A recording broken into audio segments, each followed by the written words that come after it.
Welcome to the Trackpads podcast, where history, leadership, and heroism come alive. Today's episode explores the turning point at Midway, a powerful story of courage and perseverance. The new book, Uncommon Valor, Medal of Honor Stories from the Battle of Iwo Jima, is now available in Kindle, paperback, and a collectible hardcover edition. It's the first in a 10-part series exploring the incredible stories of Medal of Honor recipients from World War II.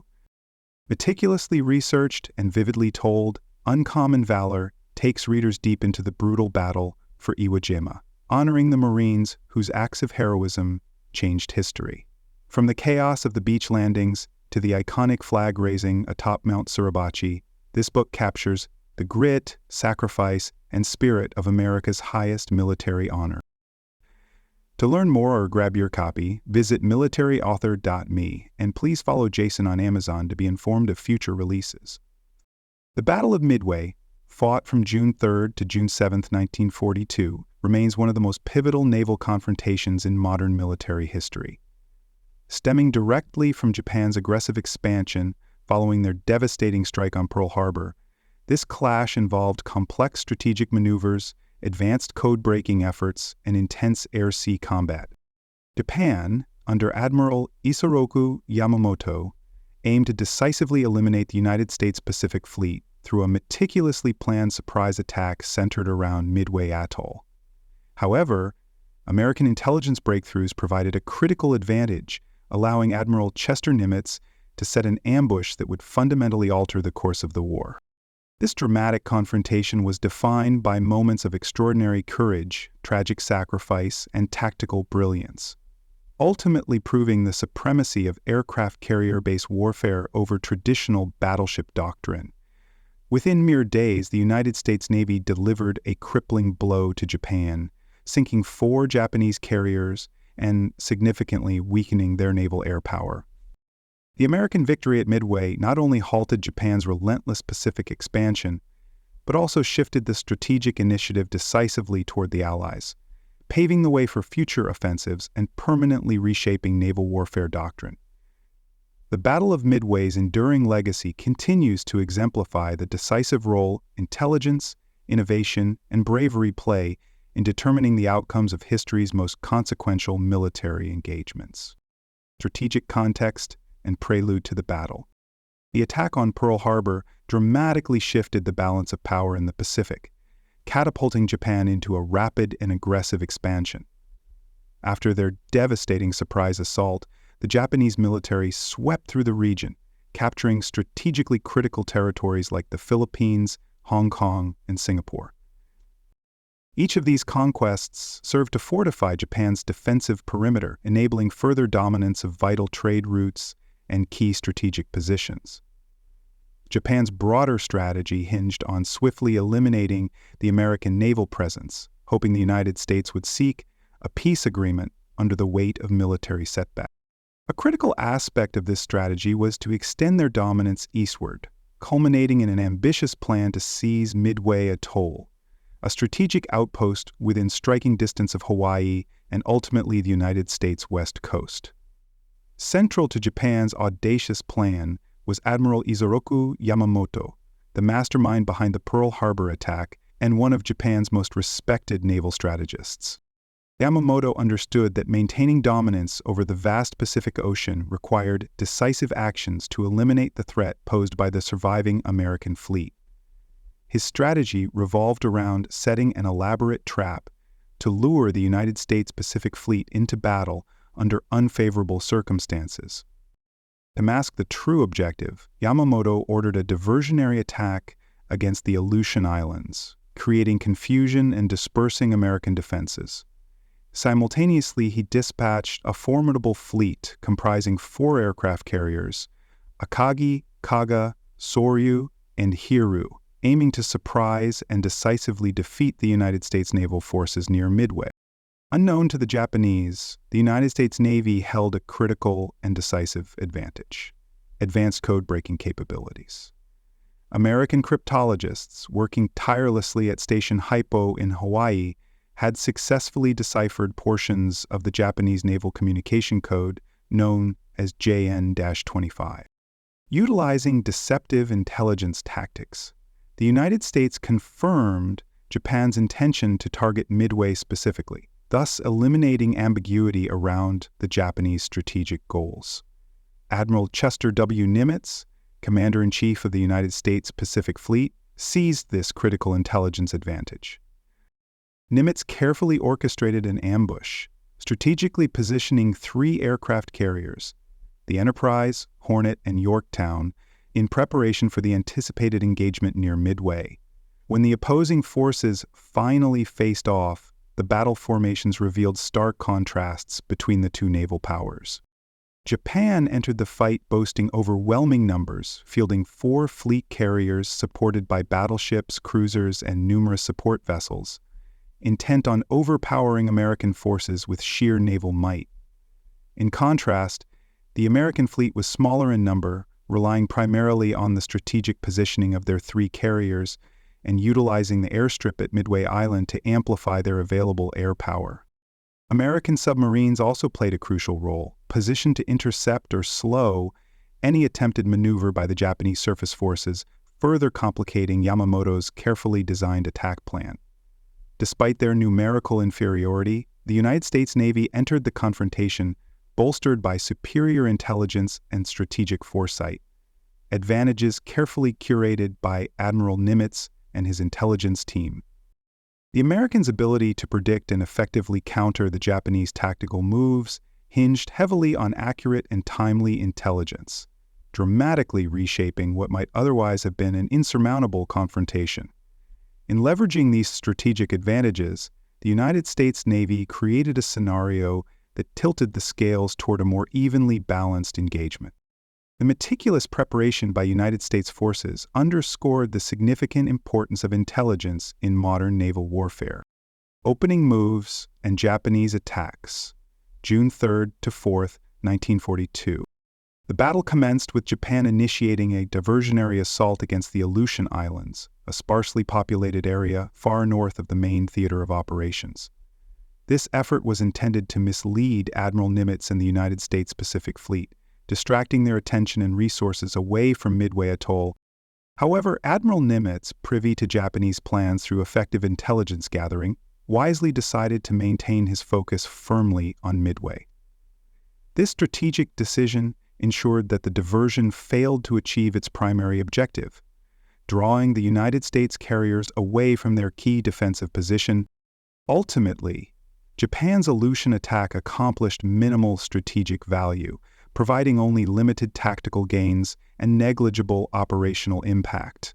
In response to the approaching Japanese threat, United States military planners immediately launched preliminary airstrikes from Midway's airfield, hoping to weaken or disrupt the Japanese fleet before it could effectively engage. A fleet of B-17 bombers set off in search of the enemy's carriers, yet despite their formidable payloads, these early bombing missions proved unsuccessful, unable to accurately strike the agile and elusive Japanese warships. Concurrently, the American submarine Nautilus spotted elements of the Japanese fleet, providing critical location intelligence that confirmed the enemy's approach. These initial engagements underscored a harsh reality. Japan's superior naval air power presented a serious challenge, with American pilots quickly realizing their adversaries were more experienced and tactically adept.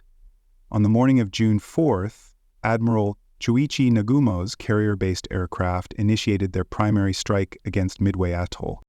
Japanese pilots bombed and strafed the United States Air Base, inflicting significant damage to runways, hangars, and defensive installations. While these attacks severely compromised Midway's physical infrastructure, they critically failed to neutralize its defensive capabilities. American pilots stationed at Midway bravely mounted immediate counterattacks, launching fighters and dive bombers directly at the Japanese fleet. Although courageous, these desperate sorties were largely ineffective, encountering intense anti-aircraft fire and robust fighter opposition from Japan's highly disciplined Zero pilots. Amid the ongoing chaos and confusion of aerial combat, Admiral Nagumo faced a critical and complex decision regarding subsequent actions. Initially confident that his first strike would decisively cripple Midway, Nagumo quickly recognized that further attacks would be necessary to fully neutralize the island's defenses. Japanese carrier crews thus began rapidly rearming and refueling aircraft for a second strike, exchanging torpedoes and bombs suited for ship attacks for more appropriate ordnance designed to target land installations. This intricate, time-consuming process left the Japanese carriers momentarily exposed, their decks crowded with ordnance and bustling ground crews. As Nagumo wrestled with the tactical implications of launching another strike, alarming reports suddenly reached his bridge. Incoming American aircraft were rapidly approaching his fleet's position. These unexpected sightings threw Nagumo into a state of hesitation and indecision, compounding the vulnerability of the Japanese carriers. With planes half prepared, ammunition scattered across the decks, and fighters either grounded or engaged in rearming, the timing could not have been more perilous. Nagumo's hesitation at this crucial juncture would prove to be one of the most consequential decisions in naval warfare, dramatically altering the trajectory of the unfolding battle. Devastating United States carrier strikes on the Japanese fleet, June 4, 1942. The United States Navy's counterattack began with torpedo bombers valiantly launching the initial assault against the formidable Japanese carrier fleet. Tragically, these American aircraft, primarily Douglas TBD Devastators, proved woefully outdated, slow-moving, and highly vulnerable against the agile and deadly Japanese Mitsubishi Zero fighters.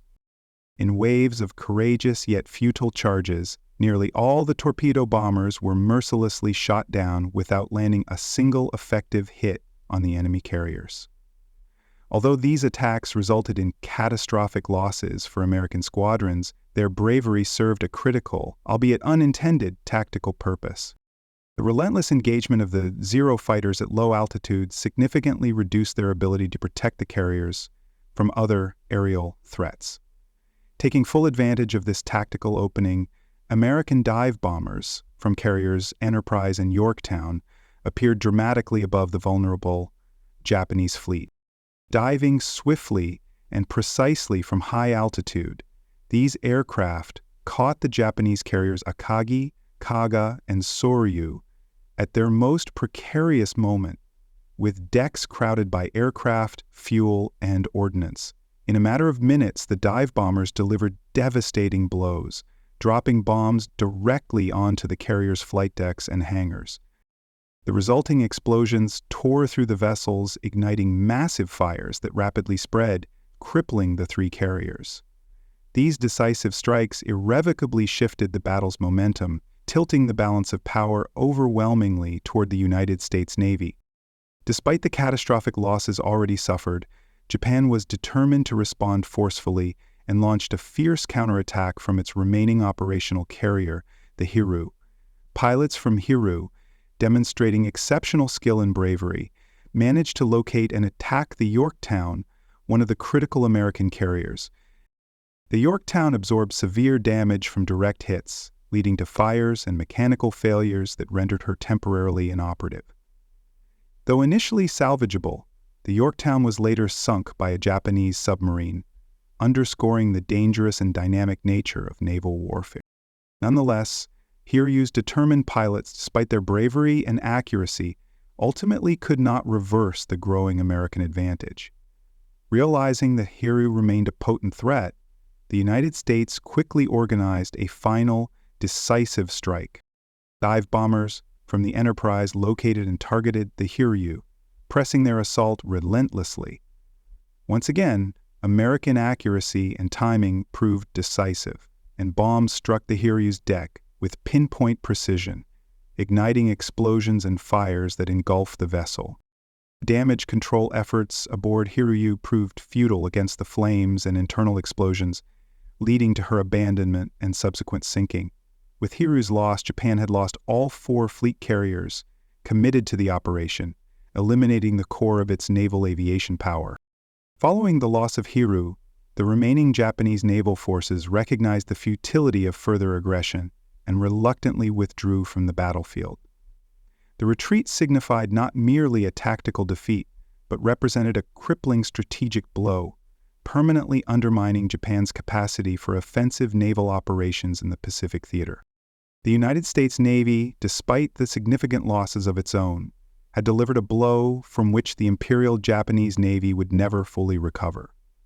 This decisive clash, defined by moments of dramatic courage, catastrophic loss, and brilliant tactical maneuvers, illustrated the extraordinary volatility and strategic complexity inherent in naval warfare.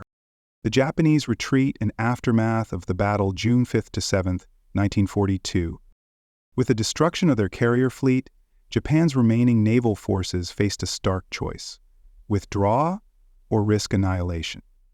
Japanese battleships and cruisers, originally positioned to engage after carrier-based air dominance had been secured, found themselves dangerously vulnerable without air cover. Recognizing the gravity of the situation, Admiral Yamamoto reluctantly ordered a general retreat of his surviving vessels back toward Japan.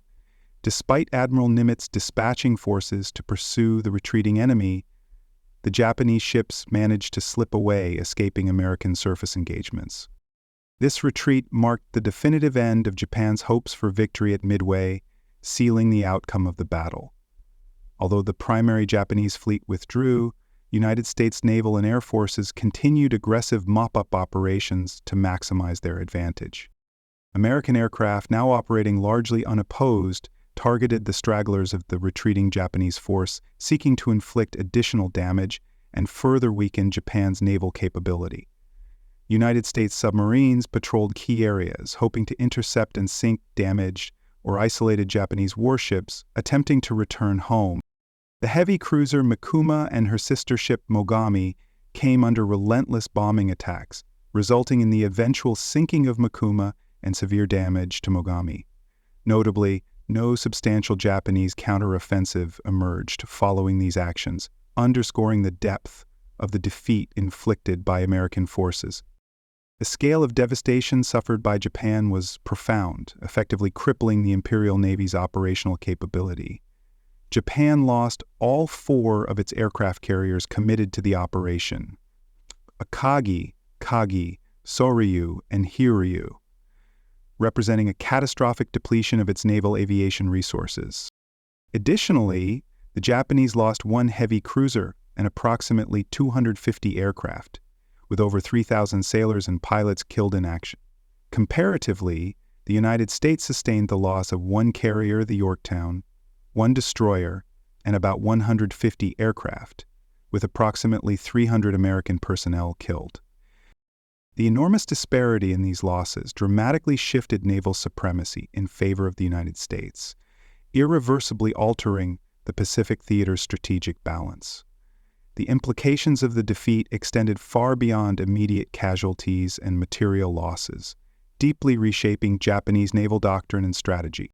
Before Midway, Admiral Yamamoto's doctrine emphasized achieving decisive naval engagements aimed at quickly incapacitating enemy fleets. Following this crushing setback, Japan could no longer rapidly replenish the pilots, experienced crews, or warships lost in the battle. Confronted by this stark new reality, Japanese leadership shifted their focus toward a defensive posture, relying increasingly on fortified island strongholds, shore-based air power, and entrenched defensive networks.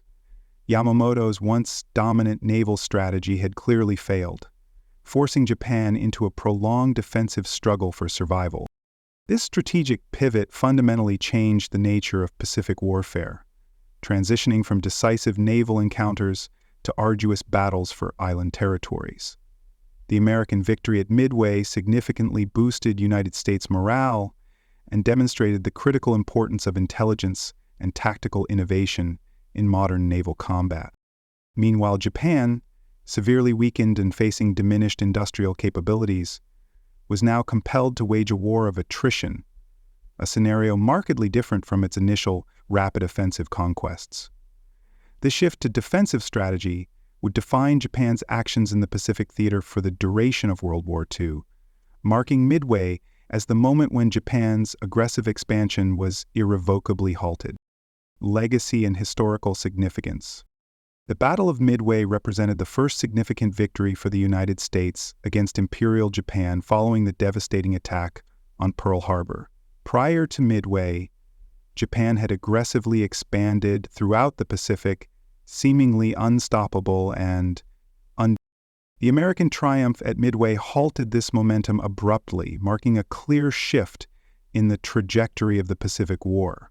It was not merely a tactical success, but a profound symbolic turning point, demonstrating that Japan could be defeated decisively, reshaping American morale and altering strategic thinking throughout the Allied nations.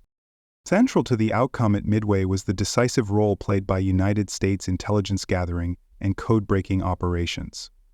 American cryptologists at Station Hypo successfully intercepted and decoded crucial Japanese naval communications, directly enabling Admiral Nimitz to anticipate Japan's moves and set an effective ambush. Rather than reacting defensively, the United States Navy was able to proactively position its carriers for a devastating counterattack, dramatically changing the battle's outcome. The effectiveness of signals intelligence demonstrated at Midway permanently reshaped modern warfare doctrine, setting a clear precedent for intelligence-driven operations that would influence countless future engagements. The battle fundamentally transformed naval warfare itself, clearly demonstrating the superiority of aircraft carriers over battleships, previously considered the backbone of naval power. Before Midway, traditional doctrine emphasized heavily armored battleships engaging in direct ship-to-ship combat. However, the outcome of the battle made clear that air power launched from carriers offered unprecedented range, flexibility, and striking power. This shift spurred naval planners worldwide, particularly in the United States, to prioritize aircraft carrier production and development. The importance of coordinated air-sea operations, or combined arms tactics, became integral to naval planning, permanently altering how naval powers conceptualized fleet operations and combat tactics. Midway's strategic outcome directly influenced subsequent Allied campaigns throughout the Pacific. Empowered by this victory, United States forces initiated an aggressive island-hopping strategy, systematically seizing strategically vital islands to advance toward Japan. Victories at locations such as Guadalcanal and the Solomon Islands were made possible by the momentum and operational confidence gained at Midway. Furthermore, the severe losses inflicted upon Japan reduced its ability to mount effective large-scale naval operations, limiting Japanese naval strategy primarily to defensive and localized engagements. Thus, Midway laid the groundwork for a sustained American offensive push, reshaping the broader campaign and altering the course of World War II in the Pacific. Japan's crushing defeat at Midway also signaled the beginning of its slow but inexorable retreat toward eventual surrender. With much of its seasoned pilot corps decimated and critical naval assets sunk, Japan could not replenish its losses effectively due to limited industrial and training capacities. Consequently, Japanese strategic thinking increasingly embraced defensive doctrines, fortifying island strongholds in anticipation of a prolonged conflict. This shift contributed significantly to the prolonged, grinding campaigns that would characterize much of the later war, underscoring how Midway's legacy profoundly influenced Japan's strategic outlook, the character of warfare in the Pacific, and the ultimate outcome of World War II. Conclusion: the Battle of Midway stands as a profound testament to the decisive roles intelligence, innovation, and tactical audacity play in modern warfare.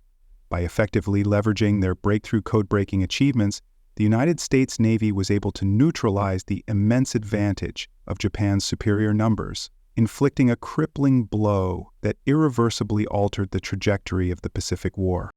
The loss of 4 vital Japanese carriers marked not merely a tactical defeat, but signified a permanent shift from offensive dominance to defensive struggle, reshaping Japan's strategic approach and setting the stage for sustained American advances across the Pacific. Beyond its immediate military outcomes, Midway fundamentally transformed naval combat, highlighting the ascendancy of aircraft carriers over traditional battleships and underscoring the critical importance of air-sea coordination and intelligence-driven operations. The battle's enduring historical legacy echoes through subsequent Allied campaigns and contemporary military doctrine, illustrating vividly how decisive battles can influence the broader tides